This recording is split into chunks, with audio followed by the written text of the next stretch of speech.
여보세요. 안녕, 난 텀이라고 해. 오늘도 무서운 이야기 한 편 내가 들려줄게. 이 이야기는 2000년대 초반 남해바다에 있는 바닷가 마을에서 겪었던 이야기고, 참고로 나는 귀신을 볼 줄 아는 사람이야. 난 군대를 조금 늦게 간 편이었거든. 거기엔 나랑 나이 차이가 얼마 나지 않는 고참이 있었는데, 나이는 나보다 어렸고 나한테 편하게 잘해줬었어. 그렇게 우리는 저녁 후에도 가까운 친구로 지냈지. 그러던 중 한 번은 그 친구가 자기 고향에 같이 내려가자고 했는데, 출발 전날 갑자기 친구가 같이 못 가겠다고, 집에 안 좋은 일이 있다고 하는 거야. 뭐 알았다고 했지만 많이 섭섭했지. 근데 친구가 내 표정을 금방 읽어서일까? 할머님이 많이 편찮으셔서 나를 잘 못 챙길 것 같은데, 그래도 같이 가고 싶으면 가자고 하더라고. 그렇게 버스로 먼 길을 달려서 무사히 도착했지. 집 마당에는 개랑 닭을 키우고 있었고, 마당에서 바다가 훤히 보이는 운치가 있는 곳이었어. 나는 친구 부모님께 인사드리고 12시까지 친구랑 놀다가 각자 방으로 헤어졌는데, 잠이 안 와서 뒤척이고 있었거든? 근데 다른 방에서 문 여는 소리가 들리는 거야. 옛날 시골에는 미닫이 문이 많았었잖아. 그런 드르륵 소리랑 함께 누군가가 마당으로 나가는 것 같았어. 그리고 마당에서 키우던 진돗개가 갑자기 엄청 짖더라고. 근데 그런 상황이 오래 지속된 게 아니라서 별 신경 쓰지 않고 잠이 들었지. 그런데 이른 아침 마당에서 친구 어머니가 소리를 지르시는 거야. 아이고, 여보 나와봐요, 어서. 아, 빨리요. 그리고 다른 방에서 친구 아버지, 그리고 친구로 추측되는 발소리가 들렸고, 이내 한탄 섞인 아버님 목소리가 들려오더라고. 나는 무슨 일인가 해서 방문을 열고 마당을 내다봤는데, 닭장 앞에 닭 한 마리가 처참하게 죽어 있는 거야. 목은 거의 다 뜯어져 나가 있었고, 털은 죄다 뽑혀서 배가 갈라져 있었어. 나는 순간 마당에 서 있던 친구랑 눈이 마주쳤고, 친구는 그냥 들어가 있으라는 손짓을 하더라고. 그렇게 시끄러운 하루가 지나고 밤이 또 찾아왔어. 그날 밤도 여지없이 늦은 밤에 문을 여는 소리가 들리더라고. 근데 다른 방 문이 열리는 소리랑 함께 할머니랑 친구 아버님이 몸싸움하는 소리가 들리기 시작하는 거야. 아이고, 어머니 정신 좀 차려요, 네? 놔, 이거 놔, 배고파, 배고파, 놓으라고! 그리고 친구 어머님의 한탄 섞인 울음소리도 들려왔고, 친구의 목소리도 들려왔어. 보이진 않았지만 대충 짐작은 가더라고. 그렇게 다음 날이 되어서 친구가 나한테 얼굴을 붉히면서 이야기를 하는데, 한 일주일 전부터 할머니가 이상해졌다는 거야. 갑자기 흙을 주워 먹질 않나.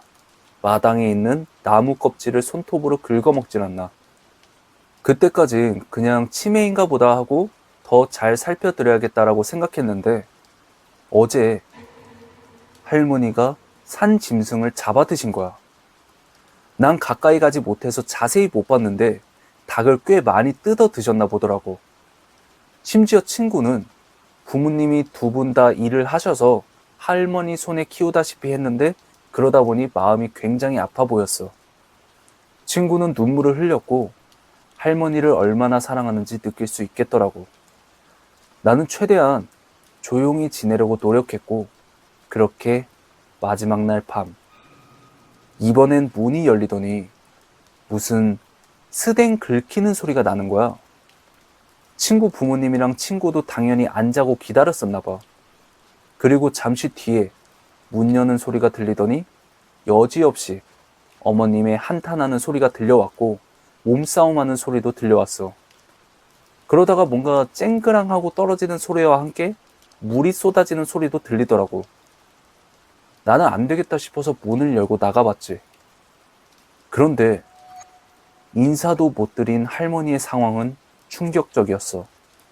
왜냐면 요강을 들고 그걸 마시려고 하셨거든. 아버지랑 친구는 할머니를 붙잡고 있었는데, 할머니는 요강만 눈에 들어오시는지 한 손을 뻗어서 요강을 잡으려고 발악을 하시더라고. 그러다가 나랑 눈이 마주쳤는데 진짜 미친 듯이 괴성을 지르시는 거야. 저거 뭐야? 저게 왜 있어? 나가! 막 그러시더니 갑자기 어디서 그런 힘이 나셨는지 아버님이랑 친구를 한 번에 밀치시고는 나한테 달려들더니 내 머리채를 붙잡으시더라고. 그리고 그때 얼핏 보고 말았어. 사람한테 쓰인 귀신이랑 사람 얼굴이 중첩돼서 보인 건 그때가 처음이자 마지막이었는데 중년쯤 돼 보이는 건장한 남자 얼굴이 보이더라고. 왜 사극 보면 감옥에 gat힌 사람이나 망나니 역할할 때 쓰는 가발같이 머리는 장발에 푸석푸석했고 수염도 드문드문 길게 나와 있었어. 이거 뭐 더 얘기할 필요도 없잖아. 이건 친구의 할머니가 아닌데. 그래서 나도 같이 머리채를 잡고 정말 불같이 화가 나서 큰 소리로 고함을 질렀어. 너 뭐야? 너야말로 여기서 뭐 하는 거야? 그리고 잡은 머리채를 할머니 방 안쪽으로 내동댕이 쳤어. 순간 아버지가 나한테 달려드는 게 보였는데 내 친구가 아버지를 잡아주더라고. 내 친구는 원래 귀신을 안 믿었었어. 내가 귀신 본다는 이야기를 하면 그냥 웃어 넘기던 놈이었거든. 근데 이상한 상황도 있었고 나를 정말 믿어주는 친구여서 순간 느꼈었나 봐. 내가 왜 이런 행동을 하는지. 그리고 할머니는 방으로 걸음을 옮기시더니 갑자기 그 좁은 방 안을 족제비 마냥 막 벽을 타면서 뛰어다니는 거야. 그러면서 나한테 막 소리를 지르시더라고. 하지마, 오지마, 나한테 왜 이래? 참고로 할머니는 잘 걷지도 못하는 노쇠하신 분이었어. 그러니까 아버님, 어머님도 넋이 나가서 내 행동을 막지 않으시더라고. 나는 정신없이 달리고 있는 할머니 머리채를 다시 한번 잡고 억지로 고개를 내 쪽으로 돌려서 눈빛을 마주쳤어. 그리고 노려보면서 너 나와. 딱 이 한마디를 했지. 그러니까 갑자기 할머니 몸이 축 처지더니 쓰러지시는 거야. 나는 빠르게 몸을 받쳐드렸지. 그제서야 아버님이 달려오셔서는 나한테 안겨있는 할머니를 넘겨받으셨어. 그리고 나는 친구 부모님한테 거지같이 푸석푸석한 긴 머리에 수염도 듬성듬성 난 아저씨 아세요? 라고 물어봤는데 아버님, 어머님이 동시에 입을 여시더라고. 춘섭이? 그렇게 할머니는 곧게 잠이 드셨고 어머님이 과일을 깎아 내주시면서 말을 해주셨어. 할머니한테는 중마고 같은 친구가 있었고 그 할머니한테는 외동아들이 있었대. 내 친구 아버님한테도 형님 형님 하면서 잘 따르던 분이셨는데 시골에서 그 나이에 대학까지 나오셔서 읍내에서 잘 나가는 공무원이었고 사람도 참 성실했다고 하더라고. 그리고 할머니랑 그 아들분 둘이 오래 같이 살아서 모자지간에 정도 깊었다고 해. 근데 그 친구 할머니가 갑작스레 돌아가시더니 그 아들도 직장도 그만두고 미쳐서 돌아다니기 시작한 거야.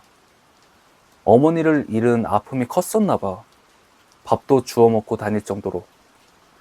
할머니는 워낙 친한 친구 아들인데다가 친구 아버님하고도 어릴 적부터 친했던 사이니까 그냥 두고 못 보셨던 거지. 어머니의 친구인 것도 몰라보는 듯 했지만 할머니는 매일같이 불러서 마당에서 밥을 먹여 보냈대.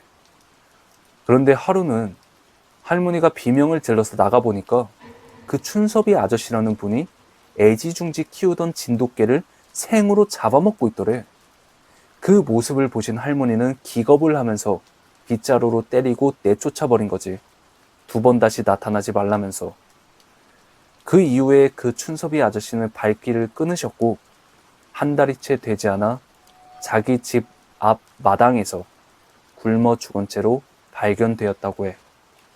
그리고 할머니는 춘섭이 아저씨 장례식에 다녀온 후로 이상 증세를 보이셨던 거야. 근데 더 슬픈 얘기는 그 춘섭이 아저씨가 미친 이후에도 친구 할머니한테 어머니, 어머니 라고 불렀었대. 그렇게 그날 오후 내가 떠나기 직전에야 눈을 뜨신 할머니는 나를 보시면서 야는 누구단가?